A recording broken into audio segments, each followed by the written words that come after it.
बहुत सारी दुनिया ऐसी है जो मेरी तस्वीर रख के पूछते हैं, वो लोग कौन हैं? वो यही लोग हैं। इनकी कुंडली की खासियत क्या है? मंगल और बृहस्पति का मेल ऐसा है जो भर के सब कुछ देता है। बस शर्त यह है कि बदला लेने की भावना ना हो, आदमी साधु स्वभाव में उतर जाए।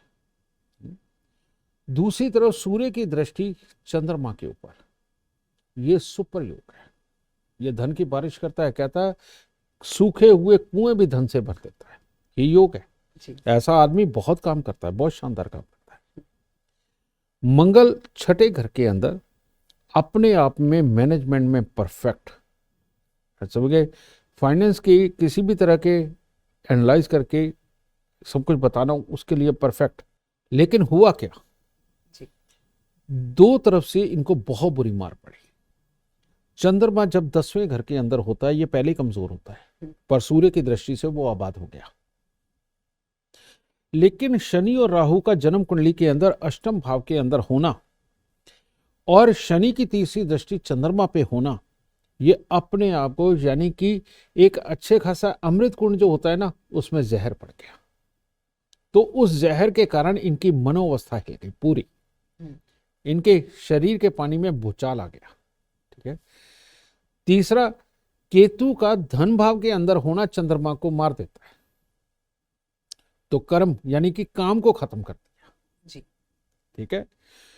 फिर तीसरा योग एक और, शुक्र तीसरे घर के अंदर और चंद्रमा खराब।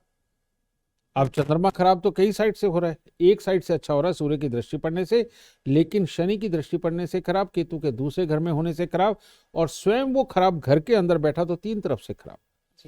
तो शुक्र यहां पर बैठा हुआ, शरीर के अंदर का वो जो लड़कों वाला जोश, किसी भी चीज के पीछे भाग के और उसको अचीव करके छोड़ना, ये शुक्र होता है। बेटा ये भी खराब हो गया चंद्रमा का। अब मैंने यहां से चंद्रमा को हटाने के लिए तो कुछ नहीं कहा। मैंने कहा एक तो नारियल बादाम हर शनिवार को दान दो, दूसरा मैंने कहा हर रविवार को गुड़ जल प्रवाह कर दो। ठीक है, ये सूर्य मंगल का जो टकराव है ये भी खत्म होगा। और साथ में मैंने हल्दी की गांठ का उपाय दिया, वो उसको मैंने धन भाव में बचाया, यानी कि मंदिर में देना। तो जब बृहस्पति और केतु इकट्ठे हो जाएंगे, ऐसी अवस्था में चंद्रमा बुरा फल दे ही नहीं सकता जी। समझ गए? तो ये बड़ी टेक्निकल सा ये देखना पड़ता है, और इसके अंदर कोई चूक नहीं करनी पड़ती। ऐसे तो मैं केतु को भी यहां से हटा सकता था, लेकिन जब मैं बृहस्पति और केतु को मिला रहा हूं, तो ऐसी अवस्था के अंदर बेटा चंद्रमा ने वैसे ही बुरा फल नहीं देना, तो मैं ज्यादा उपाय क्यों बताऊं? ठीक है। तो इस इंसान की कुंडली में सारी काबिलियत होने के बावजूद भी नाकाबिल हालात बन गए। ये उपाय करते ही मुझे पता है ये आदमी जोश में उड़ेगा, घर से कलेश बीमारी खत्म हो जाएगी, दोबारा कभी कोर्ट केस नहीं होंगे, दवाइयों का दौर नहीं चलेगा, बीवी और बच्चों का जो सुख कमजोर लिखा हुआ है वो बृहस्पति के धन भाव में आने की वजह से बेटा वो बहुत अच्छा हो जाएगा। चौथे घर से जो टकराव पड़ रहा है वो गुड़ जल प्रवाह करने से खत्म होगा। ये आदमी मालो माल हो जाएगा, इसके पास में कोई तकलीफ नहीं रहेगी। इसने इस एज तक जो मर्जी कर लिया, कोई बात नहीं, 56-57 साल की उम्र है, लेकिन कोई डरने की बात नहीं। ये अभी भी जवानों की तरह काम करके जिंदगी के अंदर बहुत तरक्की पाएगा। इसलिए मैं इस कुंडली को अच्छा बोल रहा था जी।